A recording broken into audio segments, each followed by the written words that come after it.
రెండేళ్లలో మేము కూడా చేయాల్సిన కార్యక్రమాలు చాలా చేసినాం. వారు చెప్పే ప్రయత్నం చేశారు. మరి ఇటుపక్క టీఆర్ఎస్ ప్రభుత్వం గతంలో 10 ఏళ్ళు, ఇప్పుడు కాంగ్రెస్ ప్రభుత్వం 2 ఏళ్ళు. ఇంత గొప్పగా ఈ రాష్ట్రంలో ఆయకట్టు అభివృద్ధి జరిగితే 2014లో తెలంగాణ రాష్ట్రం రాకముందు ఈ రైతులు ఎన్నైతే పంపు సెట్లు వాడుతుండేనో మళ్ళా గన్ని పంపు సెట్లు ఇప్పుడు కూడా వాడితే ఈ ఆయకట్టు అంతా ఎక్కడ అభివృద్ధి అయింది?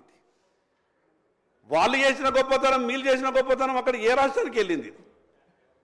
ఈరోజు అధ్యక్ష, గోదావరి కృష్ణ జలాల మీదనే కాదు అధ్యక్ష, ఈ రాష్ట్రంలో ఉన్నటువంటి అన్ని ప్రాజెక్టుల మీద ఈ సభలో చర్చ జరగాల. ఎందుకు తెచ్చుకున్నాం అధ్యక్ష మనం తెలంగాణ? నీళ్ల కొరకే కదా.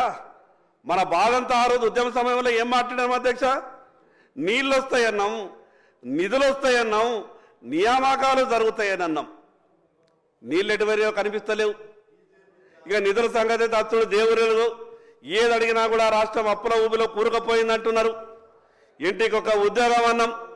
అసలు 12 సంవత్సరాల తర్వాత తెలంగాణ రాష్ట్రంలో ఏ నీళ్ల కొరకైతే ఈ రాష్ట్రాన్ని మనం సాధించుకున్నామో 12 సంవత్సరాల తర్వాత ఈ సభలో ఈ రకమైనటువంటి చర్చ జరిగేటటువంటి పరిస్థితి వస్తుందని ఈరోజు కూడా ఊహించలేదు అధ్యక్ష. అధ్యక్ష, నేను అంకెల జోలికి పోను. ఉత్తమ్ కుమార్ రెడ్డి గారు చాలా విషయాలు చెప్పిండ్రు. గతంలో బ్రిజేష్ కుమార్ ట్రిబ్యునల్ గురించి కానీ, 2004లో 2వ కృష్ణా వాటర్ డిస్ప్యూట్ ట్రిబ్యునల్ గురించి కానీ నేను వాటన్నిటి గురించి చర్చలో లోతుకెళ్ళా. అధ్యక్ష, తెలంగాణ రాష్ట్రం సాధించుకున్న తర్వాత ఇటు గోదావరి పరివాహక ప్రాంతం కానీ, కృష్ణా పరివాహక ప్రాంతం కానీ సమానంగా గొప్పగా అభివృద్ధి చేయాల్సిన బాధ్యత గత పాలకుల మీద ఉండే, ఈరోజు పాలిస్తున్నటువంటి పాలకుల మీద కూడా ఉన్నది. కానీ అధ్యక్ష, జరిగిందేవి? ఒక పక్క దాదాపు 8-8.5 లక్షల కోట్ల అప్పు. కానీ ఈ రాష్ట్రంలో ఏ ప్రాజెక్టు ఇంకా పూర్తి కాలేదు. మరి దేని కొరకు జరిగింది అధ్యక్ష అంత అప్పు? ఒక పక్క ఏం చెప్పింది బీఆర్ఎస్ పార్టీ? ఒక ప్రాజెక్టుకి ఏమో 36,000 ఎకరాల ఇంకా భూసేకరణ చేయాల్సినటువంటి పని ఉన్నది.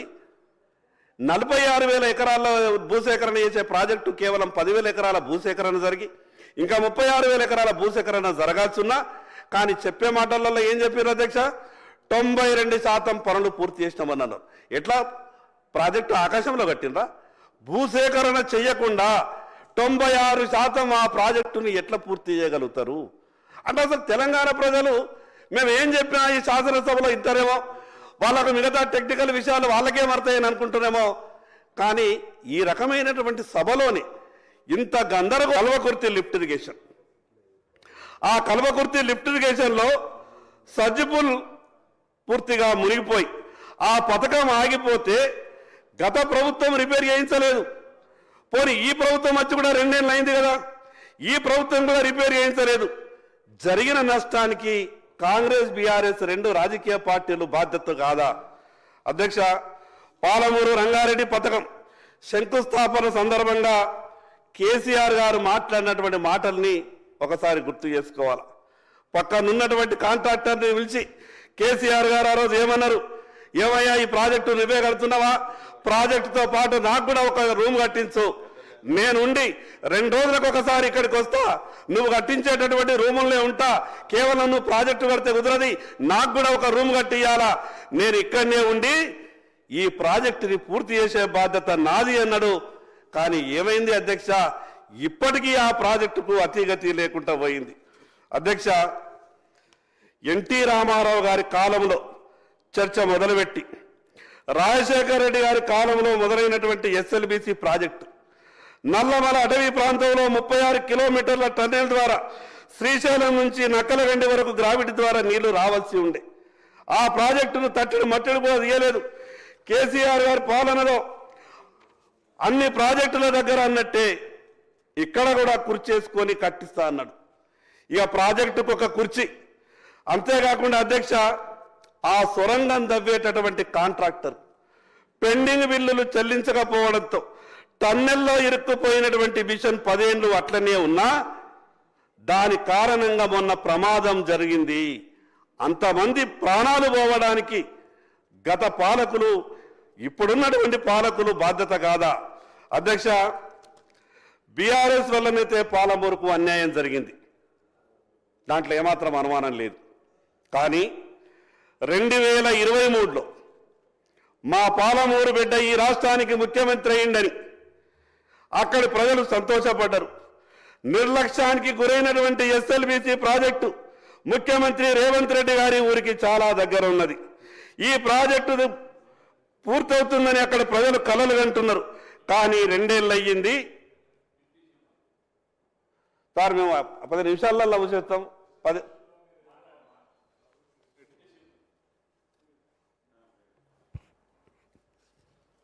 అధ్యక్ష, గౌరవ సభ్యులు ఎస్ఎల్బీసీ టన్నెల్ సంబంధించి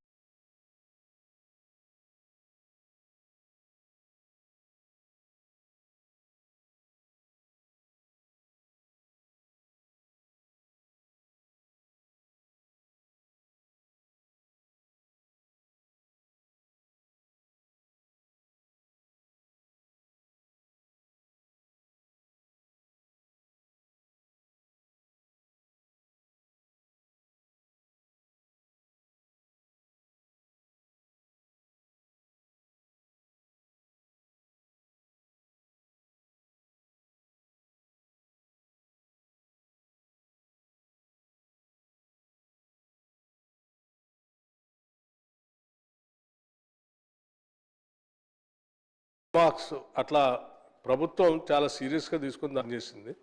ముఖ్యమంత్రి గారు పాలమూరు రంగారెడ్డికి సంబంధించినటువంటి పనులు కానీ, లేకపోతే కృష్ణా నదిపై ఉన్నటువంటి ప్రాజెక్టుకు సంబంధించి కానీ ప్రత్యేకంగా రివ్యూ చేసి ప్రయారిటీగా తీసుకొని వాళ్ళు ప్రతి నెల బిల్ రైజ్ చేస్తే ఆ బిల్ క్లియర్ చేయండి అని వారు ఆదేశాలు కూడా ఇవ్వడం జరిగింది. ఇరిగేషన్ మంత్రి గారు కంటిన్యూస్గా రివ్యూ చేసుకుంటూ వచ్చారు. ఆ బిల్లులు కూడా అట్లాగే చేసుకుంటూ వచ్చాం. వాళ్ళదే ఆలస్యం తప్ప ఎవరిది ప్రభుత్వం తరఫు నుంచి క్లియర్గా ఉంది. Thank you. అధ్యక్ష, ఆ పాలమూరు రంగారెడ్డిలో ఉన్నటువంటి డిండి కథ చెప్పాలంటే సమయం కొంత చాలా ఎక్కువ అవసరం అవుతుంది అధ్యక్ష. ఫ్లోరైడ్ బాధిత ప్రాంతాలైనటువంటి మునుగోడు, దేవరకొండ నియోజకవర్గాల ప్రజలు ఈ డిండి పూర్తయితే పుష్కలంగా సాగునీరు అందుతుందన్న ఈ ప్రాజెక్టు రాజశేఖర రెడ్డి గారి కాలంలో మొదలై కేసీఆర్ గారి పాలన పూర్తయినా, రేవంత్ రెడ్డి గారి పాలన వచ్చి 2 ఏళ్ళైనా ఇప్పటికీ భూసేకరణ పూర్తి కాలేదు. ప్రాజెక్టులో చెంబెడు నీళ్లు కూడా రాలేదు. దీని పట్ల నిర్లక్ష్యం వహించింది ఆనాడు బీఆర్ఎస్, ఈనాడు కాంగ్రెస్ ప్రభుత్వాలు కావా. డిండి ఎత్తిపోతల పథకం ద్వారా నల్లగొండ జిల్లా దేవరకొండ నియోజకవర్గం, మునుగోడు నియోజకవర్గంలో సాగునీటిని ఇస్తానని కేసీఆర్ కాలంలో పని మొదలుపెట్టి 10 సంవత్సరాలైనా ఇప్పటికీ దానికి అతిగతి లేదు.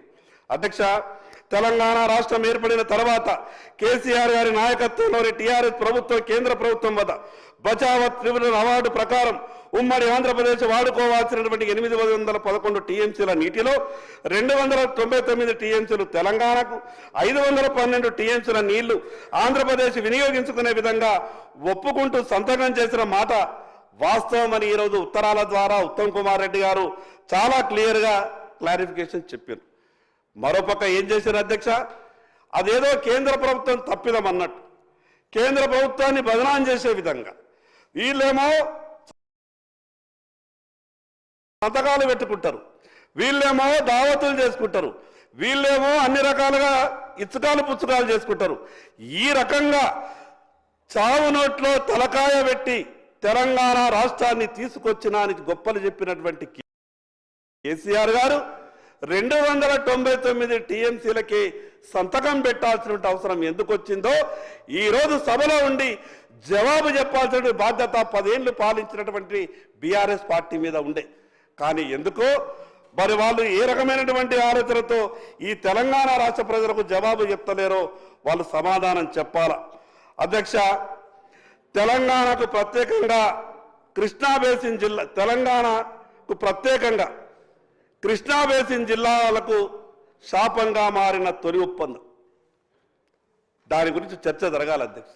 చాలా మంది రైతులకు ఈ విషయం తెలియదు. వాళ్ళు ఏమనుకుంటారంటే తెలంగాణ రాష్ట్రం వచ్చింది కాబట్టి అన్ని సవ్యంగా జరిగిపోతాయేమో, ఈ 299 ఏంది, ఈ లెక్కలేని మాకు నీళ్లు రావాలని రైతులు ఆలోచిస్తారు తప్పితే ఈ అంకెల గురించి రైతులు ఆలోచించరు. ఈ అంకెల మీద చర్చ జరగాలి.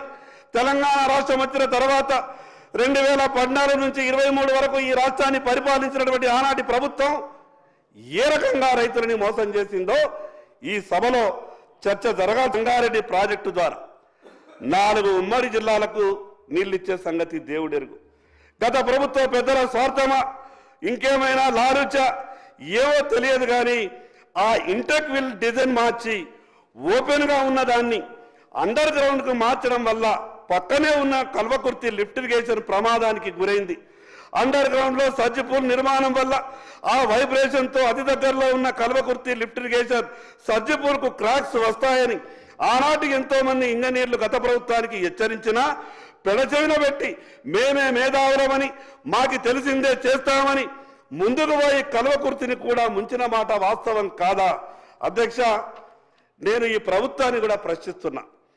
గత ప్రభుత్వం వాళ్ళ తప్పుల వల్ల కల్వకుర్తి సర్జిపూలు మునిగిపోయింది, మోటార్లేవి పనిచేస్తలేవు. కానీ మీరెందుకు ఇప్పటి వరకు వాటిని రిపేర్ చేస్తలేరో సమాధానం చెప్పాలా? అధ్యక్ష, పాలమూరు రంగారెడ్డి భాగంగా ఉన్న ఒక్క రిజర్వాయర్ పూర్తి కాలే, అదనంగా 1 ఎకరానికి నీళ్లు రాలే, నిధులు మాత్రం 1000 కోట్లు ఖర్చు అయిపోయినాయి. జోగులాంబ గద్వాల జిల్లాలో నిర్మించాలనుకున్న గట్టు లిఫ్ట్ ఇరిగేషన్ 9 లిఫ్ట్ ఇరిగేషన్లు ఎక్కడున్నాయో ఇప్పటి వరకు ఎవరికి తెలియదు. అధ్యక్ష, పాలమూరి రంగారెడ్డితో రైతులకు నీళ్లు పారకపోగా గత ప్రభుత్వ పెద్దల ఇళ్లకు భారీగా నిధులైతే పారినాయని అది సోషల్ మీడియాలో ఏ రకమైనటువంటి ఇప్పటికీ వార్తలు వస్తున్నాయో మనమంతా కూడా ఒకసారి గమనించాల. అధ్యక్ష, ఆ రోజు మిగులు బడ్జెట్తో ఈ మాట చెప్పాలంటే బాధ అనిపిస్తుంది. అధ్యక్ష, ఆ రోజు మిగులు బడ్జెట్తో వేరుపడ్డ మనం పరిస్థితి గిట్లుంటే అప్పులతో బయటపడ్డటువంటి ఆనాటి ఆంధ్రప్రదేశ్ ఆనాటి బీఆర్ఎస్ ప్రభుత్వ సహకారంతో కృష్ణానది నీటిని రాయలసీమకు తరలించడానికి సిద్ధమై మన సంగమేశ్వరం దగ్గర రాయలసీమ లిఫ్ట్ ఇరిగేషన్ ప్రాజెక్టును ప్రారంభించింది. రోజుకు 6 టీఎంసీల నీళ్లను లిఫ్ట్ చేసే కెపాసిటీ ఆ ప్రాజెక్టుది. పోతిరెడ్డిపాడు హెడ్ రెగ్యులేటరీ కెపాసిటీ విపరీతంగా పెంచేసి యథేచ్ఛగా నీటిని తరలిస్తున్న మాట వాస్తవం కాదా? దీనికి ఆనాటి తెలంగాణ రాష్ట్ర ప్రభుత్వం పూర్తిగా సహకరించిన మాట వాస్తవం కాదా? అధ్యక్ష, రాయలసీమ లిఫ్ట్ అనేది శ్రీశైలం రిజర్వాయర్ అట్టడుగు నుంచి నీళ్లను గుంజే ప్రాజెక్టు.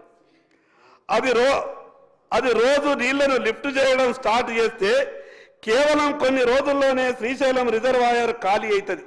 అదే జరిగితే ఉమ్మడి పాలమూరు రంగారెడ్డి నల్లగొండ ఖమ్మం జిల్లాలు ఎండిపోవడం ఖాయం. ఆ ప్రాజెక్టు ప్రారంభమైనప్పటి నుంచి తెలంగాణ బీజేపీ అప్పటి రాష్ట్ర ప్రభుత్వాన్ని అలర్ట్ చేయడమే కాకుండా నేరుగా భారతీయ జనతా పార్టీ రైతులతో కలిసి గ్రీన్ ట్రిబ్యునల్ అప్రోచ్ అయిన కారణంగా గ్రీన్ ట్రిబ్యునల్ స్టే ఇచ్చింది. ప్రభుత్వం కూడా ఇన్వాల్వ్ అయింది. లేకపోతే కృష్ణానది రాయలసీమకే దారాదత్తం అయిపోయేటటువంటి అవకాశం ఉండే. అధ్యక్ష, గత బీఆర్ఎస్ఏ కాదు, అంతకుముందు ఉమ్మడి రాష్ట్రాన్ని పాలించిన కాంగ్రెస్ హయాంలో కూడా కృష్ణా జలాల్లో తెలంగాణకు అన్యాయం జరిగింది. ముఖ్యంగా 2004-2014 మధ్య ఢిల్లీలో కాంగ్రెస్ ప్రభుత్వం, ఇక్కడ రాజశేఖర రెడ్డి గారి నాయకత్వంలోని కాంగ్రెస్ ప్రభుత్వం కృష్ణా నీటిని పోతిరెడ్డిపాడు గుండా రాయలసీమ ద్వారా పెన్నా బేసిన్కు తరలిస్తున్నప్పుడు ఆనాడు కాంగ్రెస్ నాయకులు ఒక్క మాట కూడా మాట్లాడలేకపోయింది. అధ్యక్ష, తెలంగాణ సాధించుకున్నదే నీళ్ల కోసం. 10 ఏళ్ళు బీఆర్ఎస్ పాలన, 2 ఏళ్ళు కాంగ్రెస్ పాలన. మనం సాధించింది అధ్యక్ష. అధికారంలో ఉన్నప్పుడు ఆ రోజు బీఆర్ఎస్ ప్రభుత్వం ఇదే అసెంబ్లీలో స్క్రీన్లు పెట్టిండ్రు, రాష్ట్ర ప్రజలకు అరచేతిలో స్వర్గం చూపిండ్రు. టీవీల్లో అసెంబ్లీని చూసిన ప్రజలంతా నిజంగా ఈ ప్రాజెక్టులు కడుతున్నారు అనుకున్నారు. కానీ జరిగిన విషయాలన్నీ కూడా మాట్లాడుకున్నాం. 2023లో ఈ రాష్ట్రంలో అధికారంలోకి వచ్చిన కాంగ్రెస్ ప్రభుత్వం 2 ఏళ్లు పైబడింది.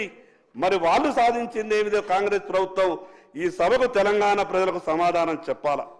అధ్యక్ష, వాళ్ళు స్క్రీన్లు పెట్టిండ్రు, అసెంబ్లీలో వీళ్ళు కూడా స్క్రీన్లు పెట్టిండ్రు. స్క్రీన్ నీళ్లు వాడుతున్నాయి. అధ్యక్ష, స్క్రీన్ సైజులు కాదు, వాళ్ళు ఎంత గొప్పగా చూపించారో అంతకన్నా క్లారిటీగా మీరు చూపించేటట్టు ప్రయత్నం చేశారు. మీరు స్క్రీన్లు పెట్టి సినిమాలు చూపిస్తున్నారు, స్క్రీన్ల మీదనే నీళ్లు వారిస్తున్నారు తప్పితే ఎక్కడా ఏ రైతు చేనులకు ఒక్క చుక్క నీరు రాలేదు.